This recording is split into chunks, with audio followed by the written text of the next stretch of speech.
안녕하십니까. 비뇨기약 TV 용입니다. 중년 남성뿐만 아니라 젊은 남성들도 비뇨기과 수술 후에 음경이 좀 둔감해졌다. 그것 때문에 음경의 감각 변화 때문에 사정하는 감각을 느끼기가 힘들다. 여러 가지 그 감각 변화에 대해서 상담하러 오시는 분들이 있습니다.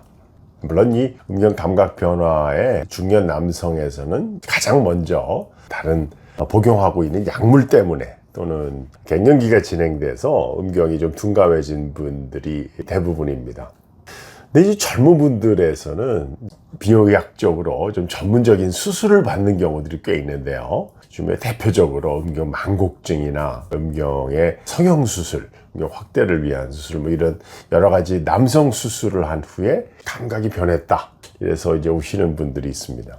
좀 조루증이 있는 경우에 과거에 우리 배부신경 차단술이라고 하는 조루증에 대한 수술적인 교정을 성기능에 큰 변화가 없을 때 적용할 수 있는 근거가 남성 수술을 하게 되면 피하 조직을 절제를 하고 이제 백막 위에 있는 근막에 손을 대게 되는데 그때 배부신경에 감각에 영향을 주는 일이 발생이 돼서 둔감해지는 경우들이 있는데 대부분 처음에 조금 이상 감각이 있다가 나중에 근본적인 남성 수술을 받은 경우에 장기적으로 좀 둔감해지는 분이 있습니다. 대부분 그 감각 변화는 6개월 정도 있으면 대부분 돌아오는데 그동안 이제 누적된 환자들을 통해서 느끼게 된 거는 환자가 이제 감각이 없다 그러고 성적으로 이제 만족이 안 된다 그러니까 그 수술을 하신 선생님도 그렇고 본인도 성적인 만족을 원하니까 시알리스 복제약 저용량 메일요법을 한다든지 이렇게 해서 성기능을 좀 증진시키는 방향으로 젊은 분들을 치료하게 되는 경우가 있는데 그때 주의하실 점이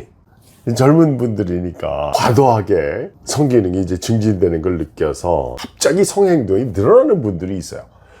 남성 수술을 하더라도 이제 한 달 후 지나면은 성관계가 가능하니까 약간 둔감한 상태에서 자꾸 과격하게 격렬한 이제 성관계들을 하고 또 그 빈도도 굉장히 많아지게 되죠.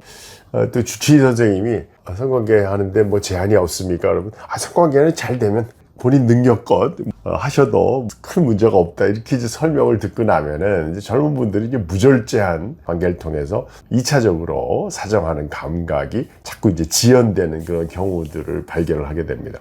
주의사항은 어떤 약물 때문이 아니라 남성 수술이나 비뇨기학적인 좀 근본적인 수술을 하고 나서 음경의 감각의 변화 또는 너무 둔감해지거나 이런 여러 가지 변화가 있을 때 1차적으로는 그 성적인 행동을 좀 줄이셔야 돼요. 어떤 금욕기간을 둔다든지 가능하면 이제 발기부전 치료제는 사용하지 않고 정상적으로 성기능이 회복되는 기간을 두면 좋은데 자꾸 이제 환자 입장에서 불안해하고 이제 감각이 나쁘다고 하니까 저용량 메일요법을 환자들이 복용을 하도록 젊은 분들에게 처방을 드리고 나면은 무절제한 조금 이제 과도한 성관계를 통해서 감각의 회복을 크게 지연시키는 경우들, 이런 경우들을 주의해야 될 것 같습니다. 비뇨기과에서 음경의 수술적인 교정 후에 감각의 변화가 있을 때 주치의와 잘 상담하셔서 회복 기간 중에 과도한 성관계, 과도한 약물 복용 이런 것들을 좀 피하는 것, 오늘 경계 말씀과 주의 말씀을 드렸습니다.